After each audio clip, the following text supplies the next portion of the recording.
Assalamualaikum warahmatullahi wabarakatuh, sahabat akademis. Selamat pagi. Berjumpa kembali bersama saya, Rusli Channel.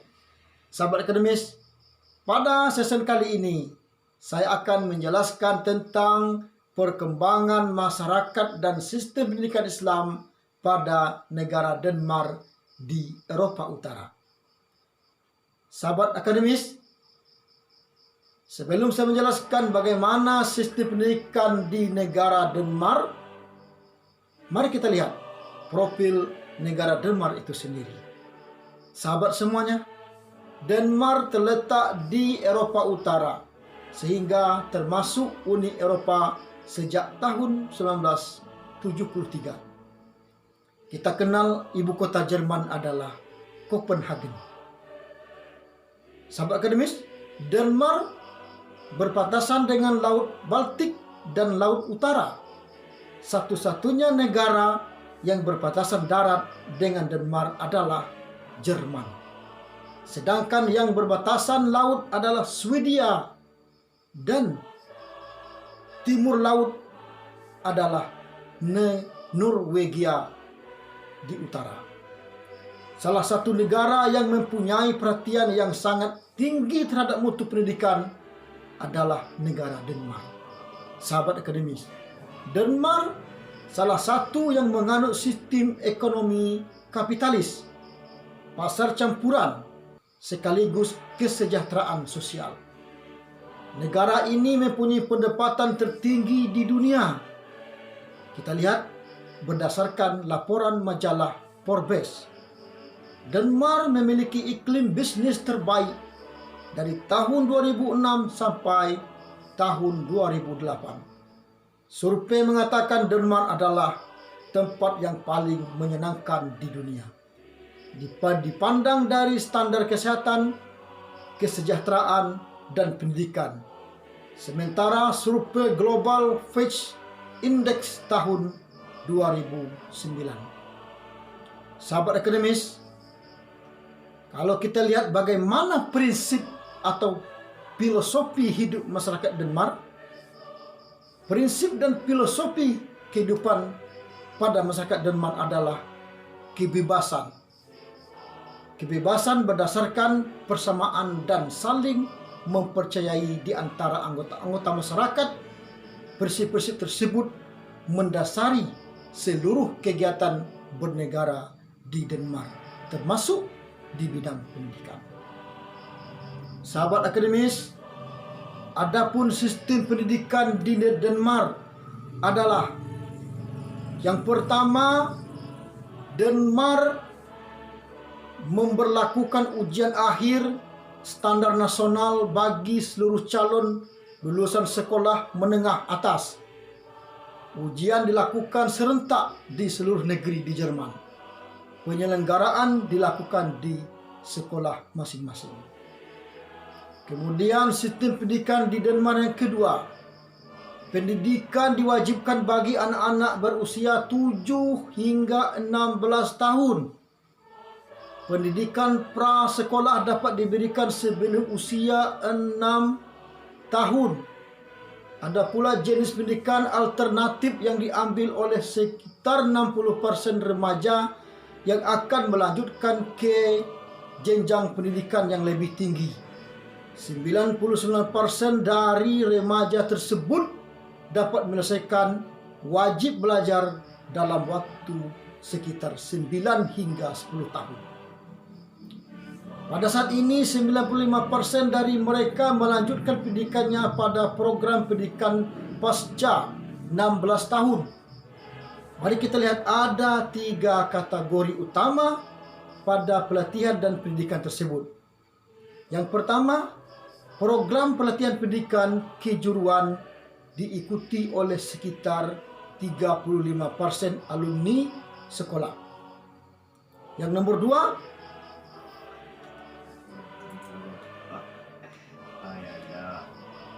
pendidikan kejuruan tingkat lanjut diikuti sekitar 15% alumni sekolah. Yang ketiga, pendidikan lanjutan umum diikuti oleh sekitar 45% alumni sekolah. Sahabat akademis, mari kita lihat bagaimana jenjang persekolahan di Denmark. Yang pertama, jenjang persekolahan di Denmark yang pertama adalah pra pendidikan dasar. Kalau kita lihat, pendidikan dasar dimulai pada tempat penitipan anak usia 0 sampai 5 tahun. 0,5 sampai 3 tahun. Tempat penitipan anak ini dapat diistilahkan dengan Fagestol Desker, merupakan tempat penitipan anak. Kegiatan utamanya adalah merawat anak dan menanamkan rutinitas sehari-hari yang akan jadi dasar kegiatan di TK dan selanjutnya. Yang pertama, taman kanak-kanak. Umur 3 sampai 6 tahun di TK. Anak-anak belum diajarkan membaca dan menulis. Kegiatan difokuskan pada kegiatan-kegiatan untuk mengembangkan kemampuan motorik, bahasa, dan sosial anak, seperti bermain, bercerita, dan berjalan-jalan bersama. Selama TK, kebiasaan dan rutinitas yang telah ditanamkan di tempat penitipan anak tersebut terus diperkuat. Kemudian yang kedua atau yang B, pendidikan dasar usia 7 sampai 16 tahun terdiri dari kelas 1 sampai 9, wajib diikuti oleh semua anak-anak yang tinggal di Denmark, dan kelas 10 merupakan kelas pilihannya. Sahabat akademis semuanya. Kemudian jenjang yang kedua adalah jenjang pendidikan menengah. Jenjang pendidikan menengah atau istilah dengan di Indonesia adalah tingkat SMA. Kalau di Jerman diistilahkan dengan gimnasium. Pendidikan ini berlangsung selama 3 tahun. Kemudian berorientasikan diri pada bidang tertentu. Kemudian yang ketiga, pendidikan SMK. Pendidikan SMK ini, yang pertama SMK Vocational Education, dan pendidikan kejuruan lain yang setingkat dengan pendidikan 3 sampai 4 tahun. Kalau kita lihat, Denmark mempunyai sekitar 140 lembaga pendidikan kejuruan yang dapat dikelompokkan menjadi 4 kelompok sesuai dengan bidangnya masing-masing, yakni 1.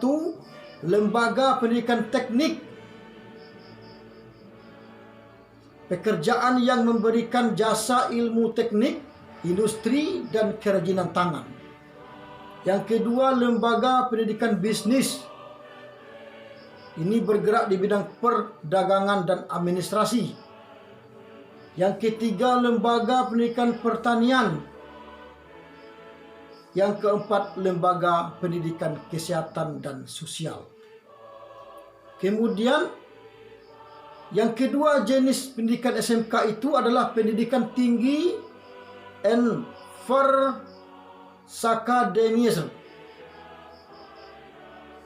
Pendidikan tinggi atau pendidikan akademis profesi 2 sampai 2,5 tahun. Profesionalitasnya ini merupakan pendidikan tinggi profesi, sama seperti dengan profesi 3 sampai 4,5 tahun. Sahabat akademis semuanya, kita lihat juga pendidikan tinggi atau perguruan tinggi di Denmark. Yang pertama kita ada di situ namanya Universitas Education, yang kita kenal dengan Bachelor. Bachelor ini sejenis universitas tinggi, pendidikan universitas tingkat tinggi, dilakukan 3 tahun. Kalau di Indonesia kita lihat dengan ini S1, serata 1. Kemudian master 2 tahun, PhD 3 tahun. Denmark memiliki 11 universitas. 5 universitas memiliki fakultas yang berbeda, dan lainnya bergerak khusus di bidang tertentu seperti engineering, pendidikan, ilmu pengetahuan alam, pertanian, farmasi, dan pendidikan bisnis. Kemudian perguruan tinggi nomor 2 di Jerman adalah program Bachelor dan Master. Yang kedua, pendidikan tinggi Project Basic Learning atau PBL. Kemudian yang ketiga, program PhD. Sahabat akademis semuanya, mari kita lihat selanjutnya bagaimana kurikulum pendidikan di Denmark. Kalau kita lihat kurikulum pendidikan di Denmark, tidak ubahnya seperti kurikulum yang ada pendidikan di Indonesia. Akan tetapi membedanya adalah di Denmark kurikulum di sekolah-sekolah ini mengandung praktek, tetapi muatan teori tetap tinggi, tetap ada, karena tujuan utama pendidikan ini adalah mempersiapkan murid untuk melanjutkan pendidikan ke tingkat yang lebih tinggi atau universitas dengan jurusan yang sesuai dengan kemampuannya masing-masing. Sahabat akademis semuanya, demikianlah presentasi saya pada pagi hari ini. Mudah-mudahan sedikit menjadi khasanah keilmuan bagi kita semua. Terima kasih, mohon maaf dan terima kasih. Wassalamualaikum warahmatullahi wabarakatuh.